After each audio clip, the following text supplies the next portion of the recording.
कौन है? एक अजीब सी आवाज ने बिस्तर पर सोई गुंजन को झकझोर कर रख दिया। गुंजन हिम्मत बटोर कर खिड़की के पास गई। उसने धीरे से खिड़की खोलकर देखा, पर बाहर कोई नहीं था। लेकिन जैसे ही वो खिड़की बंद करने लगती है, उसे आंगन में कोई काली परछाई दिखी। कौन है वहां? ये कैसी आवाज है? गुंजन को अब हल्का हल्का डर लगने लगा और वो खिड़की से पीछे हटने लगती है।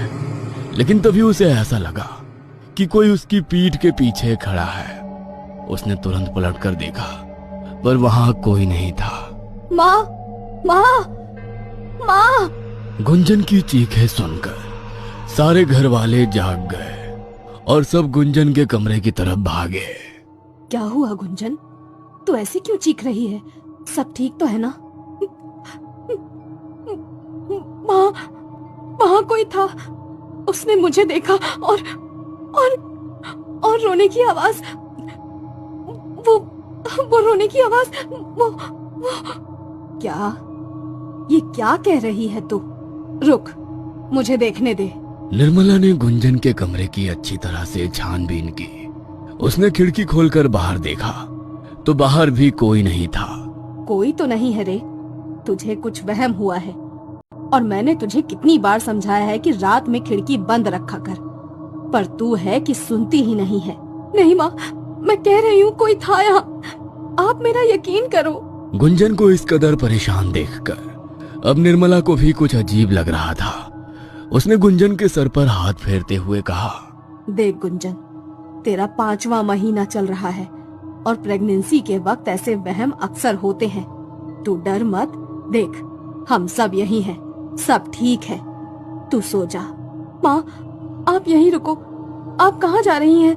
नहीं, मैं कहीं नहीं जा रही गुंजन, तू सो जा। आज मैं यहाँ तेरे कमरे में तेरे साथ ही सोऊंगी और कल से तुझे वैसे भी डरने की जरूरत नहीं है। कल अभिजीत आ जाएगा। क्या वो वापस आ रहे हैं? हाँ, आज ही उसके बाबूजी ने उससे बात की थी। अब जब तक तुम दोनों का बच्चा इस दुनिया में नहीं आ जाता, अभिजीत यहीं तेरे साथ रहेगा। निर्मला की बातों ने अब गुंजन को तसल्ली दे दी थी, क्योंकि पिछले 5 महीनों में अभिजीत मुश्किल से 4 बार उससे मिलने आया था। और अब जैसे जैसे वक्त गुजर रहा था, गुंजन को अभिजीत की सबसे ज्यादा जरूरत थी। पर काम के चलते अभिजीत को वक्त ही इतना नहीं मिलता कि वो घर आ सके। पर अब गुंजन ने सुना कि अभिजीत घर आ रहा है, तब उसकी जान में जान आई। अगले दिन सुबह से ही गुंजन दरवाजे पर टकटकी लगाए अभिजीत की राह देख रही थी। गुंजन, अंदर आजा, बाहर बहुत ठंड है। अभिजीत को आने में वक्त है अभी। नहीं माँ, मैं यहीं रहकर उनका इंतजार करूंगी। निर्मला ने मुस्कुराते हुए अपने पति की तरफ देखकर कहा, आप ही कुछ कहिए इसे, मेरी तो सुनती ही नहीं है। पागलों की तरह दरवाजे के पास बैठकर उसका इंतजार कर रही है। सब आपस में बातें कर ही रहे थे कि तभी किसी ने दरवाजा खटखटाया। अरे देखो कौन है, लगता है अभिजीत आया है। गुंजन ने जैसे ही अभिजीत को देखा, वो भागकर उसके पास गई और उसके गले लगकर रोने लगी। अरे पगली, अब तो रो क्यों रही है? अब तो मैं आ गया हूं ना, देख। अरे लल्ला, सुबह से तेरी राह देख रही है, ना कुछ खाया है ना पिया है। अब तू ही समझा इसे। ठीक है माँ, अब मैं आ गया हूं ना, अब सब संभाल लूंगा। अभिजीत के आने के बाद से ही गुंजन के चेहरे पर मुस्कुराहट आ गई थी। अब उसे बीती रात के बारे में कुछ भी याद नहीं था। और अब सारा दिन अच्छे से बिताने के बाद फिर रात हो गई। अभिजीत और गुंजन सोने चले गए थे और रात का वही कुछ 12 बज रहा था। तभी एक आवाज से गुंजन की नींद टूट गई। कौन है? कौन है? माँ, माँ आओ ना मेरे पास। माँ। गुंजन के कानों में बार बार एक बच्चे की आवाज गूंज रही थी, जैसे वो उसे अपनी तरफ बुला रहा हो। थोड़ी देर बाद ही गुंजन को एक परछाई दिखी और वो उसके पीछे पीछे चल दी। उस वक्त गुंजन अपने होश में नहीं थी। वो पागलों की तरह उस परछाई के पीछे चल रही थी और चलते चलते वह घर के आंगन में पहुंच गई।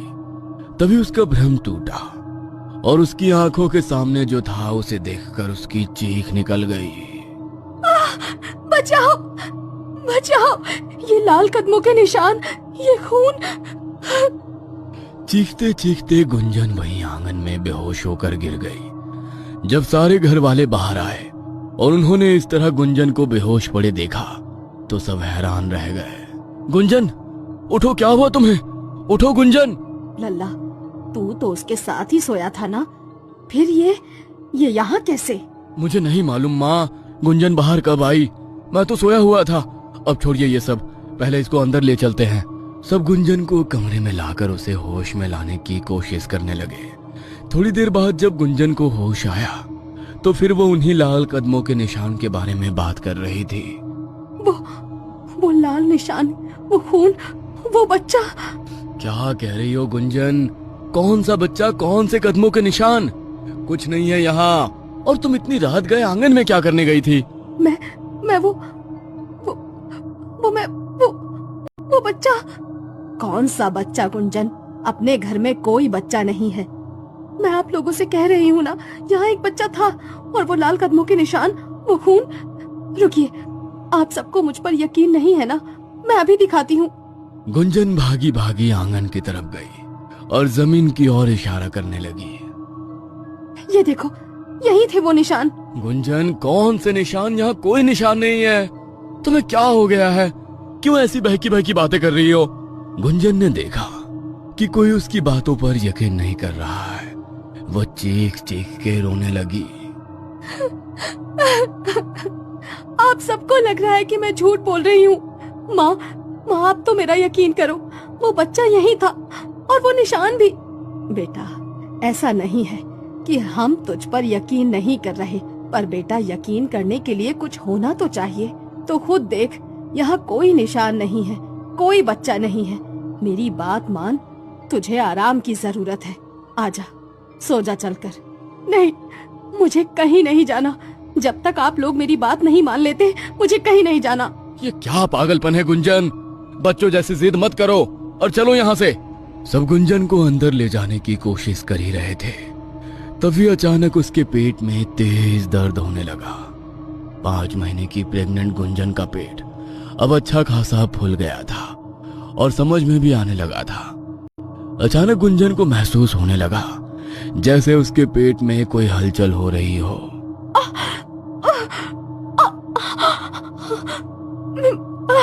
मेरा पेट। माँ, ये दर्द। देख, मैंने कहा था तुझसे, तेरी तबीयत बिगड़ जाएगी।